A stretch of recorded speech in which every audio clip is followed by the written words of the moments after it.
Everyone, Ganapati Bappa Moria, Radhe Krishna. বন্ধুরা কেমন আছো তোমরা? আশা করি তোমরা খুব ভালো আছো। আমি এখানে রিডিং করব। তুমি যাকে নিয়ে ভাবছো সেই মানুষটার কারেন্ট ফিলিংস তোমাকে নিয়ে কি।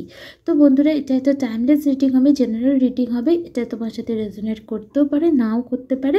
তো ওপেন মাইন্ডের সাথে রিডিংটা দেখো। যদি রেজোনেট করে অবশ্যই আমাকে জানিও, এবং আমার সোল ফ্যামিলির অংশ হওয়ার জন্য চ্যানেলটাকে সাবস্ক্রাইব করে বেল নোটিফিকেশন অন করে দিও। আর যদি আমাকে হেল্প করতে চাও যে ফ্রেন্ডস অ্যান্ড ফ্যামিলির সাথে, অবশ্যই চ্যানেলটিকে শেয়ার করে দিও।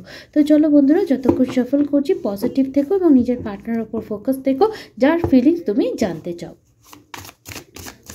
কিছু জনের ক্ষেত্রে হতে পারে তুমি তোমার ক্রাশের জন্য এই রিডিংটা দেখছো। জানি না এই ভাইব্রেশনটা এলো, তাই আমি বলে দিলাম।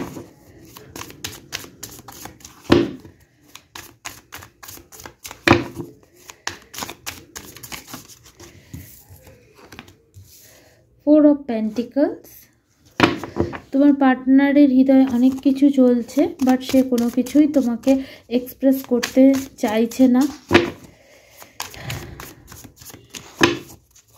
তোমার পার্টনার দূরে কোথাও ট্রাভেলের কথা ভাবছে, কিন্তু কি করে কম বাজেটে সেইটা কমপ্লিট করা যায় সে নিয়েও সে একটু টেনশনে রয়েছে।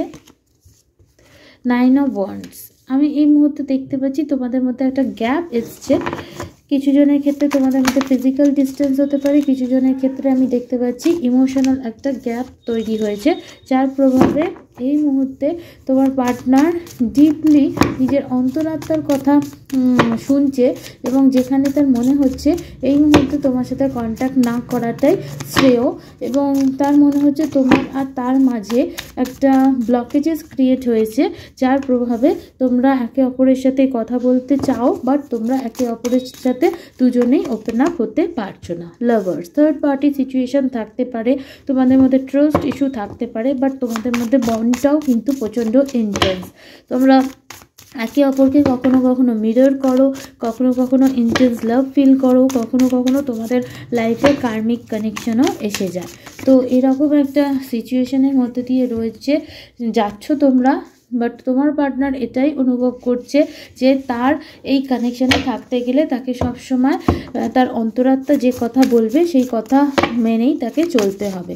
তো এই মুহূর্তে তোমার পার্টনার চোখ বন্ধ করে নিজের ইনটিউশন এবং হার্ট চক্রাকে ফলো করার চেষ্টা করছে, এবং ফলো করে নিজের লাইফে এগোনোর কথা ভাবছে, মুভ অন করার ভাবছে, এবং তারপর তার মনে হচ্ছে যদি তোমার পার্টনার মানে তোমার সাথে তার ইউনিয়ন হওয়ার হয় এমনিই হবে, আর যদি না হওয়ার হবে না। 3 অফ সোর্স। ডেফিনেটলি তোমার থেকে মুভ অন যে করার সিদ্ধান্ত সে নিচ্ছে, তাতেও কিন্তু তার প্রচণ্ড কষ্ট হচ্ছে। এই মুহূর্তে তোমার পার্টনারের হার্ট চক্রা টোটালি ব্লক আমি দেখতে পাচ্ছি। ট্রাস্ট ইস্যু আছে, তার ইনটিউশন বলছে তোমার সাথে রিউনিয়ন রিকনসিলিয়েশন করার কথা, কিন্তু সে সেটাতে এগ্রি করতে পারছে না, যার প্রভাবে তোমার পার্টনার এই মুহূর্তে মনে করছে যে তার লাইফে অন্য যে সমস্ত লাভ ইন্টারেস্ট রয়েছে, কেউ তো তোমার পার্টনারের প্রতি অনেক বেশি প্যাশন ফিল করে, সেই দিকে চলে যাওয়া ঠিক হবে কিনা। তো এই মুহূর্তে তোমার পার্টনার নিজের লাইফের জন্য একটা স্টেবল, সিকিওর এবং তোমার পার্টনারের হার্ট চক্রাকে হিল করতে পারবে এমন কোনো পার্টনারের দিকে সে দেখছে, এবং নিজের লাইফের একটা নিউ বিগিনিং করতে চাইছে। হতে পারে তোমার পার্টনার নিজেই তোমার সাথে কানেকশানটা পার্মানেন্ট সেপারেশন করতে চাইছে, রোজ রোজ মরার থেকে একদিন মরে যাওয়া ভালো, তাই এরকম একটা স্ট্রং ডিসিশন সে নিয়েছে, এবং সে নিজেকে হিল করতে চায়, স্পিরিচুয়াল জার্নিতে এগোতে চায়, এবং ম্যারেজ করতে চায়, এবং সে উইশ করছে তার লাইফের একটা নিউ বিগিনিং। হতে পারে তোমার সাথে তার অনেক আপস অ্যান্ড ডাউনস গেছে, ডেফিনেটলি সে তোমাকে মিসও করছে, বাট তোমার সাথে কানেকশানে থেকে সে ফুলফিলমেন্ট পাচ্ছে না। যে জাস্টিস তার পাওয়া উচিত সে জাস্টিস তাই পাচ্ছে না।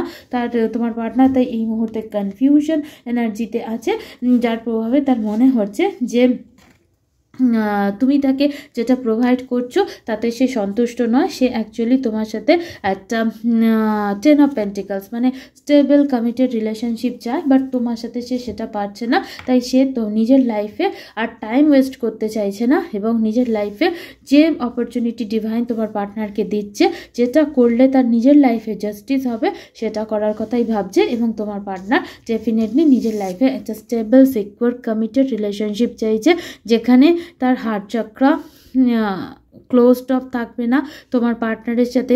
এমন কোনো পার্টনার তোমার পার্টনার চাইছে যেখানে সে একটা ব্যালেন্সড হ্যাপি রিলেশনশিপ পাবে, একটা লয়্যালটি পাবে, এবং তোমার পার্টনার এই মুহূর্তে একটা নিউ বিগিনিংয়ের এনার্জিতে আছে। কারণ তোমার পার্টনার নিজের সাথে জাস্টিস করতে চায়, নিজের লাইফে উইশ ফুলফিল করতে চায়, সে ইমোশনালি ড্রেন হয়ে থাকতে চায় না, সে তোমার সাথে কানেকশানে থেকেও হ্যাপি, তোমার সাথে কানেকশান থেকে গেলেও হ্যাপি। তাই সে পার্মানেন্টলি হ্যাপি চায়, পার্মানেন্টলি নিজের সাথে জাস্টিস করতে চায়, কনফিউজড আর থাকতে চায় না, সে চায় তার লাইফের সমস্ত উইশ ফুলফিল হোক। তাই এই মুহূর্তে সে নিজের লাইফে একটা রিস্ক নেওয়ার জন্য রেডি। এবং আমি দেখতে পাচ্ছি তোমার পার্টনার ফাইনালি নিজের লাইফে মুভ অন করার সিদ্ধান্ত নিচ্ছে। সেক্ষেত্রে তোমাকে ডিভাইন যদি ট্রান্সফর্ম করে তার লাইফে এনে দেয়, সে অ্যাকসেপ্ট করবে। তোমার সাথে তার পার্মানেন্ট সেপারেশন করে নতুন কারোকে যদি তোমার পার্টনারের লাইফে ডিভাইন এনে দেয়, যে তাকে 10 অফ পেন্টিকলস প্রোভাইড করতে পারবে, তোমার পার্টনার সেদিকে যাবে। তো তোমার পার্টনার এই মুহূর্তে জাস্টিস চাইছে নিজের জন্য, নিজের লাইফের জন্য, নিজের ফিউচারের জন্য। তো এই এনার্জিতে তোমার পার্টনার রয়েছে। তো চলো বন্ধুরা, তোমার জন্য গাইডেন্স দেখে নিই, তোমার কি করা উচিত, এই কানেকশানে থাকা উচিত না মুভ অন হয়ে যাওয়া উচিত। ডিভাইন ইউনিভার্স, অ্যাঞ্জেল স্পিরিট, কারণ তোমার পার্টনার ডেফিনেটলি নিজেকে চুজ করছে, তো তোমার কি করা উচিত, ডিভাইন কি বলছে। Observation, expand your consciousness by observing the divine matrix of life. তুমি অবজার্ভ করো সিচুয়েশনকে, ডিভাইন তোমার জন্য কি ঠিক করে রেখেছে সেটা দেখো। Love, live your truth and share the love that is in your soul. হতে পারে তুমিও তোমার পার্টনারকে ভালোবাসো, তোমার আত্মাতেও তার জন্য ভালোবাসা আছে, বাট তুমি কখনো সেটাকে সেইভাবে শেয়ার করোনি। তো যেটা সত্যি সেই ট্রুথটার সাথে বাঁচার চেষ্টা করো। লাভ আছে অথচ এক্সপ্রেস করবে না, সেই ট্রুথটাকে অ্যাকসেপ্ট করবে না, শেয়ার করবে না। আজ এই মুহূর্তে তোমার সেই জিনিসটা করলে হয়তো তোমার ইগো স্যাটিসফাইড হবে, বা তোমার লজিক্যাল মাইন্ড হয়তো তোমাকে সেটা করতে বাধ্য করবে, বাট তোমার সোলের মধ্যে যে জিনিসটা রয়েছে সেটা যদি আজ তুমি শেয়ার না করো, সেই ট্রুথকে নিয়ে যদি না বাঁচো, তাহলে ফিউচারে গিয়ে তোমার সোল তোমাকে ফরগিভ করতে পারবে না, তুমি নিজেই নিজেকে ফরগিভ করতে পারবে না, এবং সেক্ষেত্রে তোমার মনে হবে যে তুমি সত্যের সাথে বাঁচোনি, তুমি তোমার হৃদয়ে যে লাভ ছিল সেটা তাকে এক্সপ্রেসই করনি বা শেয়ারই কোনো দিন করনি।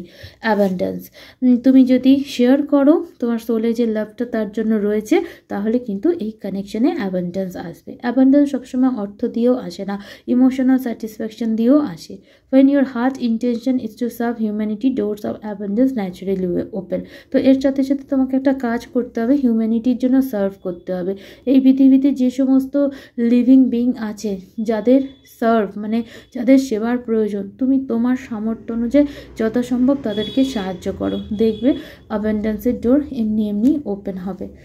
তো বন্ধুরা, এইটুকু তোমায় করতে হবে, আর কিছু নয়। তুমি অবজার্ভ করো সিচুয়েশনকে, সব দিক থেকে ভাবো যে এই কানেকশানে থার্ড পার্টিকে কারা ভালো কারা ভুল, তোমার লাভ তোমার সোলের মধ্যে যেটা রয়েছে সেটা তুমি এক্সপ্রেস করার চেষ্টা করো, তার সাথে সাথে হিউম্যানিটির জন্য সার্ভ করো, দেখবে তোমার লাইফে অলরেডি সব কিছু ঠিক হয়ে যাবে। তো বন্ধুরা, এই রইল রিডিং যদি ভালো লেগে থাকে লাইক শেয়ার সাবস্ক্রাইব করতে ভুলো না। Thank you.